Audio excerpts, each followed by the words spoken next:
아멘. 우리 하나님 말씀 구약 성경 시편 126편 1절부터 6절의 말씀입니다. 제가 가진 성경 898페이지에 있습니다. 898페이지 시편 126편 1절부터 6절의 말씀을 봉독하겠습니다. 여호와께서 시온의 포로를 돌려 보내실 때에 우리는 꿈꾸는 것 같아도다. 그때에 우리 입에는 웃음이 가득하고 우리 혀에는 찬양이 찼었도다. 그때 문 나라 가운데에서 말하기를 여호와께서 그들을 위하여 큰 일을 행하셨다 하였도다. 여호와께서 우리를 위하여 큰 일을 행하셨으니 우리는 기쁘도다. 여호와여 우리의 포로를 남방 시내들같이 돌려보내소서. 눈물을 흘리며 씨를 뿌리는 자는 기쁨으로 거두리로다. 울며 씨를 뿌리러 나가는 자는 반드시 기쁨으로 그 곡식단을 가지고 돌아오리로다. 아멘. 꿈 같은 큰 구원이라고 하는 제목 가지고 말씀 증거하겠습니다. 오늘날 우리는 기쁨을 상실한 채 조작된 기쁨으로 살아가는 아주 얄팍한 시대를 살아가는 듯합니다. 마음 깊은 곳에서 인생 이 깊은 곳에서 넘쳐나는 그런 깊은 기쁨보다는 우리가 조작한 많이 의도된 그런 기쁨에 더 맛이 길들여진 세상은 아닌가. 그런 세상에서 꿈 같은 일이 얼마나 있겠나, 이런 질문을 던지며 오늘 본문의 말씀을 대하게 되는 것이죠.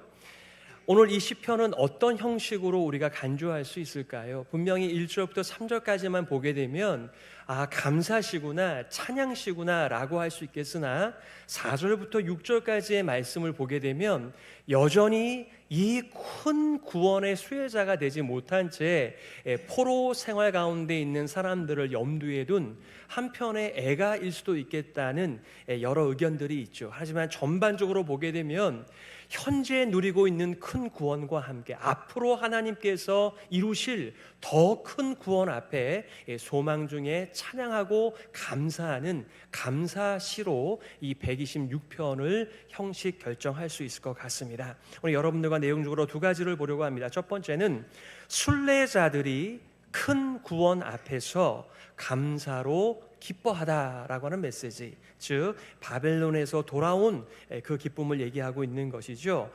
두 번째는 순례자들이 더 큰 구원을 위하여 간구하다입니다. 그러니까 아직 나머지 하나님의 백성들도 돌아와 더불어 함께 주님의 몸된 성전을 세워가자라고 하는 그런 간구의 내용으로 되어 있습니다. 자, 첫 번째는 순례자들이 큰 구원 앞에서 감사로 기뻐하다라고 하는 주제입니다. 에스라 1장 2절부터 3절 상반절에 고레스 칙령에 대하여 이렇게 말하고 있습니다. 바사왕 고레스는 말하노니 이스라엘의 하나님은 참 신이시라. 너희 중에 그의 백성된 자는 다 유다 예루살렘으로 올라가서 이스라엘의 하나님 여호와의 성전을 건축하라. 이것이 고레스의 칙령이었습니다. 바사왕 고레스는 등극 첫 해에 거주와 종교의 자유를 보장하는 칙령을 선포하였습니다. 그것이 주전 538년 BC 538년의 일이었습니다. 이 일은 이미 예레미야 선지자를 통하여 하신 말씀이었습니다. 오늘 우리가 새벽마다 예레미야서를 묵상하는 가운데 있는데 유다가 망하기 직전에 있었던 예레미야의 사역과 이스라엘의 반응을 우리가 보게 되는 것이죠. 또한 이 예레미야의 그 예언을 가지고 포로로 끌려간 다니엘은 이 기도로 소망 삼아 비록 여전히 포로 중에 있고 그리고 바벨론을 떠날 수 없는 처지이지만 하나님께서 약속하신 바 하나님께서 이루실 것을 확신하고 그는 하나님 앞에 기도하였던 것을 우리가 압니다. 드디어 심판이 끝나고 회복이 시작되었습니다. 이 감격스러운 귀향을 시편 저자는 이렇게 표현하였습니다. 오늘 1절의 말씀이죠. 여호와께서 시온의 포로를 돌려보내실 때에 우리는 마치 꿈꾸는 것 같았도다라고 감탄하고 있습니다. 사람의 말로 다 표현할 수 없는 꿈처럼 믿을 수 없는 사건이 자신의 인생에 일어났다라고 하는 공동체의 감사시, 공동체의 찬양시라고 말할 수 있습니다. 여러분들에게도 이렇게 꿈꾸는 것 같았다, 이게 생신가 꿈인가 라고 나를 좀 꼬집어 달라고 부탁을 한 그런 일들이 인생 가운데 기억나실 것입니다. 여러분, 광복절을 다 경험하셨나요? 1945년 8월 15일. 저는 그때 태어나지 않았기 때문에 그 시절의 광복절의 기쁨을 잘 알지 못합니다. 하지만 어린 때부터 이 노래를 불렀습니다. 흙 다시 만져보자, 바닷물도 춤을 춘다. 저는 가사를 봐야 돼요. 흙 다시 만져보자, 바닷물도 춤을 춘다. 우리 아까 보니까 이 화면에 있는 게 이 파도가 치는 건데 그들의 마음을 대변하는 거죠. 이 파도가 춤을 추는구나. 얼마나 기쁜 날이었는지 말입니다. 꿈엔들 잊을 건가, 지난 날을 잊을 건가, 다 같이 복을 심어 잘 가꿔 길러 하늘 닿게 함께 힘써 나가세. 아멘 하고 싶으시죠? 찬양이 아니에요. 찬송이 아닌데도 얼마나 이 광복, 이 잃어버린 나라와 주권을 다시 회복한 이 광복절의 기념의 메시지입니다. 그런 꿈 같은 날이 있었단 말이죠. 우리가 학교를 지원하고 학교에서 입학 허가를 받았을 때, 또 미국의 비자를 발급받았을 때, 시민권을 받았을 때, 결혼을 했을 때, 또 자녀를 출생했었을 때 참 꿈같은 일들이 있으면서 그것을 누리면서 야, 이게 진짜인가, 이렇게 좋은 날이 우리의 인생 속에 있나, 이런 꿈같은 일들이 있었다는 것이죠. 여기에 이방 나라의 노래가 더해지고 있습니다. 바로 2절의 말씀이죠. 그때에 우리 입에는 웃음이 가득하고 우리 혀에는 찬양이 찼었도다. 그때에 문나라 가운데에서 말하기를 여호와께서 그들을 위하여 큰 일을 행하셨다 하였도다. 시온의 백성들이 다시 시온으로 돌아왔습니다. 그들은 포로 생활의 고난과 시련 속에서도 회복의 꿈을 꾸었을 것입니다. 물론 안 믿는 사람들도 부지기수였을 거예요. 하지만 그 구루터기와 같은 남은 자들은 그 하나님의 아직 오지 않았지만 이루어질 하나님의 약속을 붙들고 그 포로의 삶을 살았던 것이죠. 날 때부터 포로였던 사람들이 돌아왔을 거라고요. 포로로 끌려간 사람 한 사람도 다시 귀환하지 못했습니다. 이제 그들은 고향으로 돌아오는 꿈같은 시간 앞에 웃음과 찬양이 가득하였습니다. 비록 성전은 파괴되었지만 시온 그 자체가 그들의 성전이었습니다. 그래서 성전에 올라가는 노래입니다. 여기에 이방 나라의 노래가 더해졌습니다. 노래의 내용이 뭐예요? 여호와께서 그들을 위하여 큰 일을 행하셨다. 여러분, 이방 나라가 어떤 나라입니까? 이방 나라는 이스라엘이 망할 때, 그리고 유다가 망할 때 박수를 치던 자들이었습니다. 유다가 망할 때 노래를 불렀고 그 근본까지, 뿌리까지 다 뽑히기를 기대하며 박수치며 저주를 퍼부었던, 그리고 하나님을 모독한 이방 나라들이었습니다. 더 큰 고통의 시간들이었습니다. 시편 79편에 이방 나라들이 어찌하여 그들의 하나님이 어디 있느냐 말하나이까라고 그들은 한탄하였습니다. 예루살렘이 망할 때 그들은 조롱과 희롱과 완전한 멸망을 외쳤고 하나님을 모독했습니다. 하나님이 얼마나 힘이 부족하면, 힘이 모자라면 너희들을 버렸으면 이렇게 너희들의 처참한 불타는 성전과 예루살렘을 쳐다만 보고 있는가라고 하는 그들의 시위, 그들의 희롱, 그들의 조롱, 그들의 모독이었습니다. 그러나 역전된 노래였습니다. 이제 이스라엘의 회복 앞에 그들은 놀라고 감동을 받으며 이제는 인생이 아닌 그들을 구원해내신 하나님을 노래하고 있습니다. 그 하나님이 그들을 위하여 큰 일을, 큰 구원을 행하셨다. 큰 일을 이루신 하나님, 오늘 3절은 이렇게 말하고 있습니다. 여호와께서 우리를 위하여 큰 일을 행하셨으니 우리는 기쁘도다. 이 성가대에 이렇게 소프라노, 알토, 또 테너, 베이스 이렇게 다 있잖아요. 그게 어우러지는데 마치 지금 이방 나라와 본 이스라엘 백성들이 서로 화답하는 듯한 같은 주제를 노래하고 있는, 일어날 수 없는 일들이 벌어지고 있는 현장입니다. 장차 완성될 하나님 나라의 모습이기도 합니다. 이방 나라의 찬양과 시온 백성들의 찬양이 합쳐져서 그 배가 되고 있는 것을 듣습니다. 들리시나요? 과거에는 출애굽의 큰 구원을, 이제는 바벨론의 큰 구원을 하나님께서는 약속대로 행하셨습니다. 우리는 하나님의 구원 앞에 기쁘고 기쁘다, 이렇게 지금 감탄, 찬양, 예배를 올려드리고 있습니다.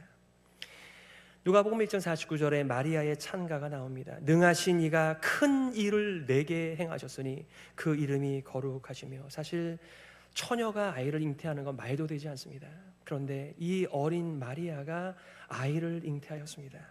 돌에 맞아 죽어도 할 말이 없는 처지였던 마리아, 공포가 엄습한 두려움이 가득한 마리아를 하나님께서는 뭐라고 말씀하셨습니까? 바로 하나님께서, 성령께서 내게 이렇게 하신 것이다. 그리고 그녀는 고백하였습니다.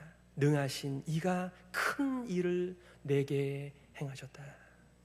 우린 지난 2주 동안 시편 120편, 123편을 통하여 하나님의 백성을 둘러싸고 있는 사람들이 어떠한, 그들의 삶의 현실이 어떠했는지를 들었습니다. 거짓된 혀, 거짓된 입술, 안일한 자의 조소와 교만한 자의 멸시가 가득하여 하나님께서 그들을 향하여 심판을 준비하고 계신다라고 기도하였던 자들이었습니다. 슬픈 애가 공동체의 탄식이었으며 개인의 탄식이었습니다.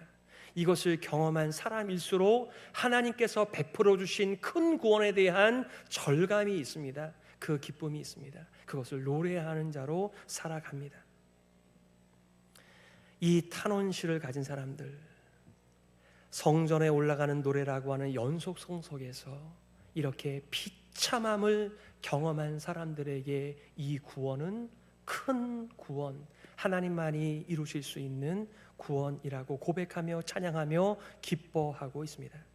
자, 두 번째는 순례자들이 더 큰 구원을 위하여 간구하다입니다. 바로 나머지 이스라엘이 돌아오기를 기대하는 기도의 내용입니다. 사실 영상 두 가지가 이렇게 시편에 들어와 있죠.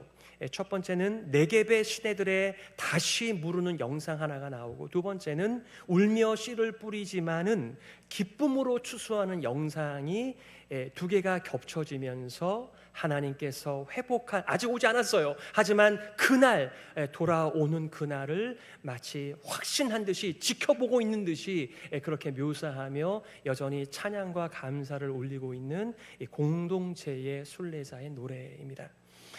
순례자들이 더 큰 구원을 위하여 간구하고 있습니다. 오늘 4절의 말씀이죠. 남은 포로들도 돌아오게 해달라고 하는 간구입니다. 세 번역으로 보게 되면 이렇게 말하고 있습니다. 주님, 네겝의 시내들에 다시 물이 흐르듯이 포로로 잡혀간 자들을 돌려보내 주십시오. 이미 이들은 바벨론 포로들은 귀환하였습니다만 아직 귀환하지 않은 또 많은 자신의 동료들이 있었던 것이죠. 선민들이 있었던 것이죠. 이 귀한 공동체가 다시 간구하기를, 남은 포로들도 돌아오게 하여 주옵소서. 여러분, 사실 바벨론에서 가라고는 얘기했지만, 바사의 고레스가 칙령을 내리긴 했지만 그 포로의 생활에도 뭐가 있었어요? 그들의 삶에 터전이 있었다고요. 사람은 그것이 살기 좋은 곳이든 살기에 적합하지 않은 곳이든지 간에 시간이 지나면 거기에 터를 잡고 살아갑니다. 적응하면서요. 그런데 그거를 다 뒤로 하고 다시 시온을 향하여 가는 길이 쉬운 길이 아니었습니다.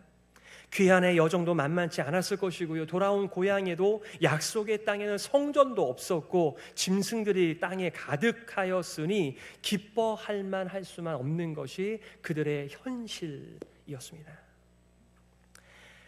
역사적으로 수룹바벨 총독과 함께 BC 537년에 1차 기환을 하였어요. 성전을 재건하기 위하여. 그때의 귀환한 숫자를 성경은 49,857명이라고 하였으니 5만도 채 되지 않는 숫자였고요. 여러분, 출애굽할 당시에 장정, 남자 장정만 50만, 60만 이렇게 따지지 않나요? 근데 지금 여기에는 여자들과 종들을 다 합쳐서 매긴 숫자가 49,857명이었습니다. 그러니까 얼마나 이 빈약한 숫자겠어요. 그 후 BC 458년 에스라와 함께 2차 교환이 이루어졌고 1차 교환 후 거의 80년의 공백이 있게 됩니다. 3차 교환 느헤미야와 함께 BC 444년에 이루어져 예루살렘 성벽을 그때서야 재건하게 됩니다. 벌써 이 시간적 공백이 꽤 깁니다. 하지만 그들은 하나님의 때를 잘 모릅니다. 그냥 오늘을 살아가는 귀한 자들이고 순례자들입니다. 우리가 다 이런 삶을 살아가는 게 아닌가. 어느 목사님의 간증을 들으니까요, 그분이 우리가 다 앞을 내다보고 앞을 보면서 들으면서 확신하며 살아가는 것은 아니지만 지금까지 나와 우리에게 역사하신 그 하나님의 역사를 볼 때 그것을 의지하고 내일이 보이지 않지만 오늘을 산다라는 고백 참 마음에 와닿았습니다. 올림픽 경기 가운데 조정 경기가 있습니다. 조정 경기는요, 이상하게 앞을 향해서 가긴 가는데 다들 뒤를 보고 운전을 합니다. 우르졌습니다. 어쩌면 우리의 인생도 우리의 앞길이 잘 보이지 않습니다. 아예 보이지 않지만 우린 지나온 세월들을 바라보면서 하나님께서 우리의 삶을 어떻게 다루어 주셨고 어떻게 앞으로도 다루실 것이라고 하는 그 확신이 우리의 앞날을 개척하여 나가게 하는 것이죠. 네겝의 시내들에 다시 물이 흐른다라고 하는 이 표현은 그들에게 있어서는 운명 역전의 격언과도 같은 것이었습니다. 이들만 이런 말을 사용하는 것이 아니라 그들이 인생이 바뀌고 인생이 역전되기를 바랄 때 표현하는 이 표현이 바로 네겝의 시내들에 다시 물이 흐른다라고 하는 표현입니다. 사실 우리는 그렇게 뚜렷하진 않습니다만 이 중동 지방에는 건기와 우기가 확실합니다. 그래서 이 건기에는 비가 내리지 않으니까 시내들도 다 마릅니다. 강들도 다 말라요. 그런 강을 가리켜서 와디라는 말을 사용합니다. 와디는 비가 올 때, 폭우가 쏟아질 때 거기서 시냇물이 흐르고 강이 생기는 특별한 강입니다. 지금 네게브라고 하는 곳은 남방의 광야 지역을 가리키는 표현인데 그들이 보기에는 아무것도 없어요. 황량하기만 합니다. 그런데 폭우가 내려서 비가 내려서 단비가 내려서 시내가 흐르고 강물이 흐르게 되면 온 천지가 꽃이 피는 새로운 세상이 열리는 바로 인생 역전의 날을 하나님을 신뢰하면서 간구하는 간구의 내용입니다. 메마르고 건조한 죽음의 땅에 폭우가 쏟아져 생명이 흐르고 꽃이 피는 역전의 삶. 그래서 NIV에서는 우리의 운명을 역전시켜 주옵소서라고 번역을 해두었습니다. 메마른 네겝의 광야에 단비가 내려 모든 생물이 살아나 꽃밭을 이루고 생명으로 가득 차듯 하나님의 백성들이 새로운 생명으로 거듭나기를 소망하는 것이죠. 우리도 서로 간증을 하다 보면 어떻게 하나님께서 날 찾아오셨다, 어떻게 내가 예수님을 만났다, 내 인생이 어떻게 새 출발하였다, 이런 얘기들을 합니다. 정말 예수님께서 내가 온 것은 양으로 생명을 얻게 하고 더 풍성히 얻게 하려 하심이라고 하는 약속처럼 우리의 삶 가운데 진정한 삶의 의미를 주시고 우리의 삶에 꽃이 피며 열매가 생기도록 하여 주시는 분은 우리 주 예수 그리스도이십니다. 그런데 그들에게 마음에 안타까움이 있죠. 나는 어떻게 예수님을 만났는데 우리의 부모님, 우리의 형제 자매들 마음을 꽉 닫고 하나님의 하자도 꺼내지 못하게 하는 수많은 사람들 앞에 고통하죠. 그것이 우리의 삶의 현실입니다. 이어서 두 번째 영상은 씨 뿌리는 고통 하지만 추수하는 기쁨의 영상을 소개하고 있습니다. 5절과 6절이죠. 눈물을 흘리며 씨를 뿌리는 자는 기쁨으로 거두리로다. 울며 씨를 뿌리러 나가는 자는 반드시 기쁨으로 그 곡식단을 가지고 돌아오리로다. 왜 씨 뿌리는 것이 고통스러울까요? 그리고 어떤 씨를 뿌리고 있는 것일까요? 씨를 뿌린다는 것은 죽음과 같다고 상징하고 있습니다. 사실 씨앗들이 죽어야 열매를 맺습니다. 예수님께서는 이 코코스, 이 미랄, 한 알의 미랄이 떨어져 그대로 있으면 한 알 그대로 있고 죽으면 많은 열매를 맺는다라고 하는 예수님의 죽음을 표현한 메시지이죠.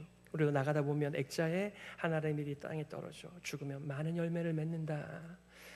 우리 예수 그리스도께서 죽으심으로 말미암아 우리는 생명을 얻게 되었습니다. 마찬가지로 지금 이 시편의 저자와 이 공동체 순례자들은 무엇을 생각하는 거예요? 우리의 고난과 고통이 장차 기쁨의 단을 가지고 오게 되는 밑거름이 된다라고 하는 이해, 자신들의 상황에 대한 해석이 이루어지고 있는 것이죠.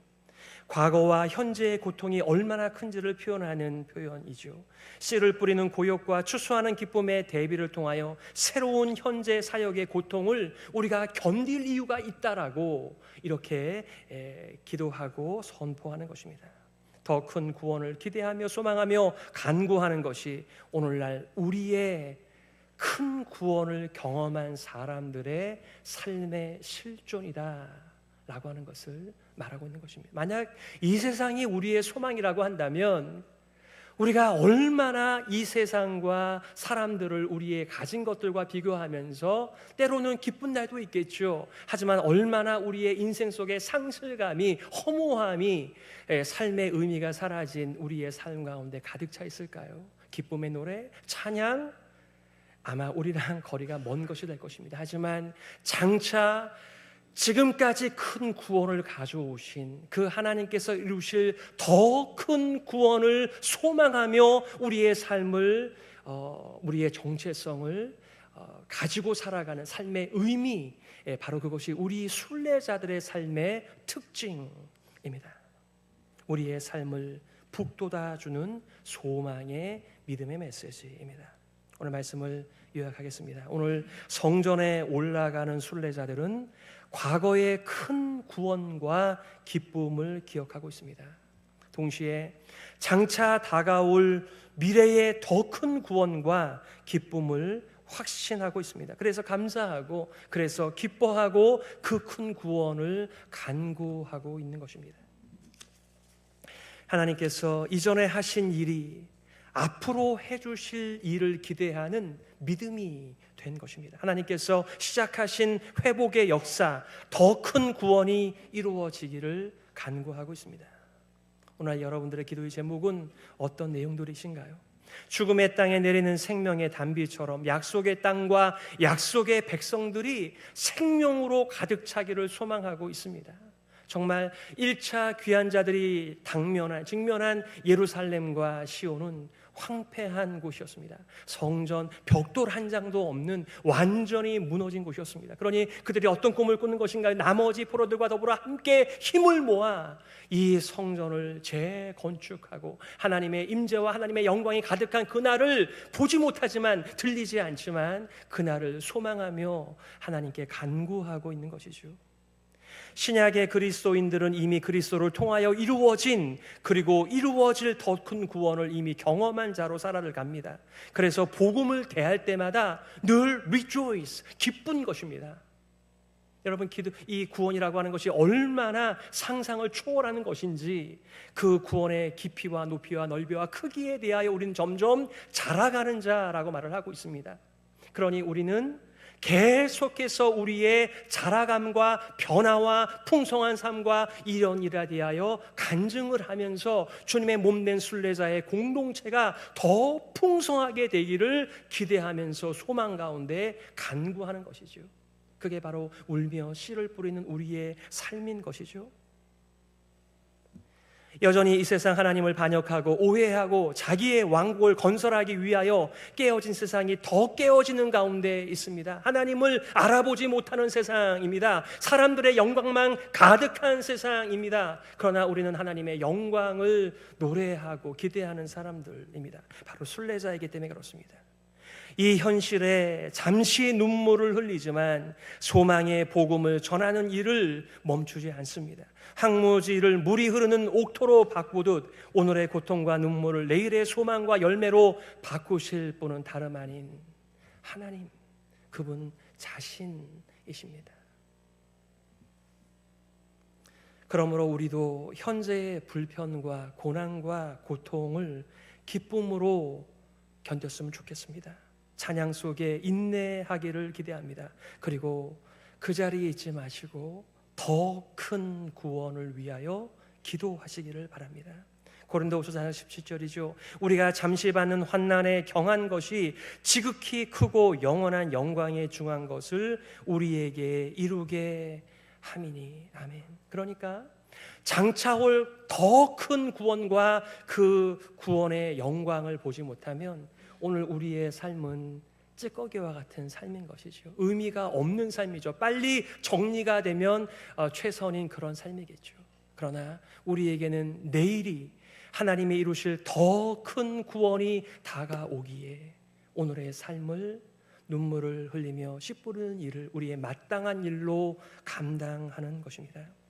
그 큰 구원 출애굽을 등한히 여겼던 자들은 약속의 땅에서 쫓겨났습니다. 그 큰 구원 출 바벨론을 등한히 여겼던 자들 역시 그들의 주권을 빼앗긴 채 사방팔방으로 흩어진 삶을 살고 있습니다.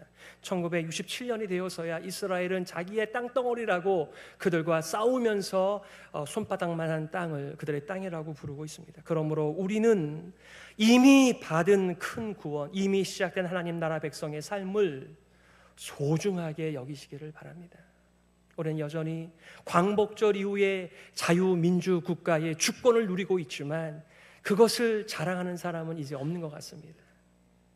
그 큰 구원을 잊어버리고 사는 사람들이 오늘을 가볍게 바람처럼 세대에 맞춰 살아가는 것이죠. 그러기에 히브리서 기자는 이렇게 말하고 있습니다. 우리가 이같이 큰 구원을 등한히 여기면 어찌 그 보응을 피하리요. 이 구원은 처음에 주로 말씀하신 바요 들은 자들이 우리에게 확증한 세 번역으로는 이렇게 얘기하고 있습니다. 하물며 우리가 이렇게도 귀중한 구원을 소홀히 하고서야 어떻게 그 가품을 피할 수 있겠습니까? 이 구원은 주님께서 처음에 말씀하신 것이요 그것을 들은 사람들이 우리에게 확증하여 준 것입니다. 여러분들에게는 하나님 나라의 복음이 소중하십니까? 그 큰 구원을 기뻐하고 찬양하고 예배하십니까?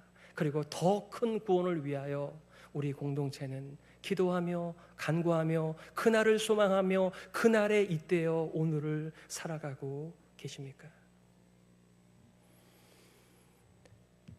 출애굽 출 바벨론의 큰 구원은 예수 그리스도의 궁극적 구원과 연결되어 있는 것입니다. 우리는 큰 구원에 대해 어느 정도 감격과 변화가 있는지를 돌아보게 돼요. 지금까지 이루신 하나님의 큰 구원이 다가올 더 큰 구원을 기대하게 하는 것이죠.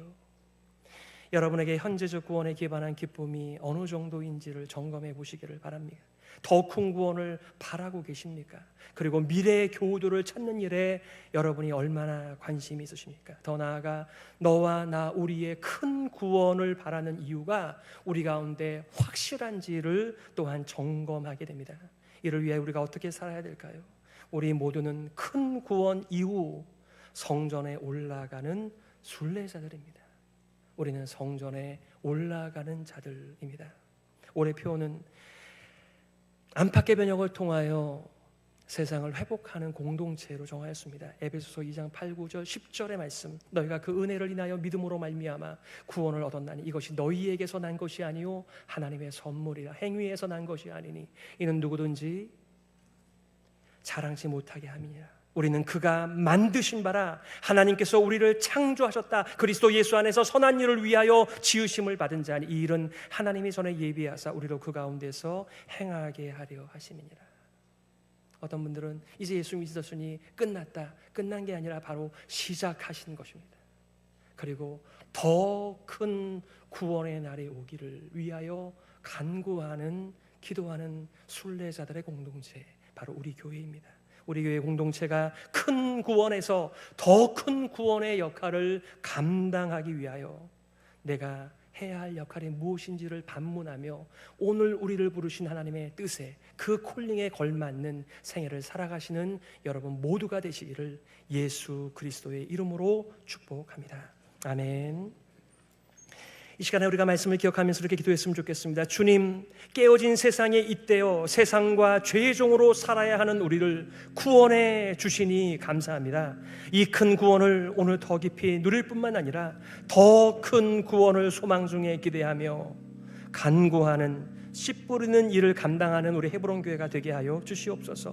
온 세상 열방이 여호와의 영광을 인정하는 물이 바다 덮음 같은 그날이 오게 하여 주옵소서. 우리 말씀을 기억하면서요 함께 기도하며 나아가겠습니다.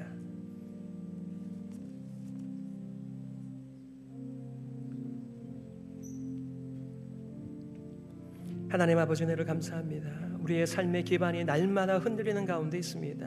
전쟁과 기근과 자연재해와 수많은 우리의 개인적 공동체적 삶의 바람 앞에서 우리는 흔들리며 어지럼증에 살아가고 있습니다. 하지만 잊지 않게 하여 주옵소서.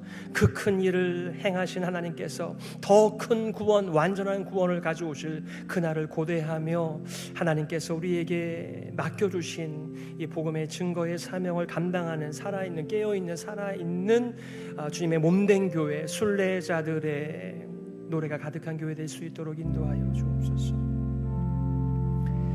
하나님 참 감사합니다. 한 사람이면 패하겠거니와 두 사람이면 능히 당하나니 삼겹줄은 쉽게 끊어지지 않는다고 하였는데, 이렇게 주님을 사모하고 그 큰 구원을 자랑하는 수많은 주님의 백성들을 허락하여 주시니 감사합니다. 우리가 그 자리에 머물러 있지 않고 풍성한 삶을 살며 장차 올 더 큰 구원의 수혜자들로 믿음으로 소망 중에 간구하며 주님의 몸된 교회의 역할을 감당케 하여 주시옵소서. 살아계신 예수 그리스도의 이름으로 기도드립니다. 아멘. 우리 일어서셔서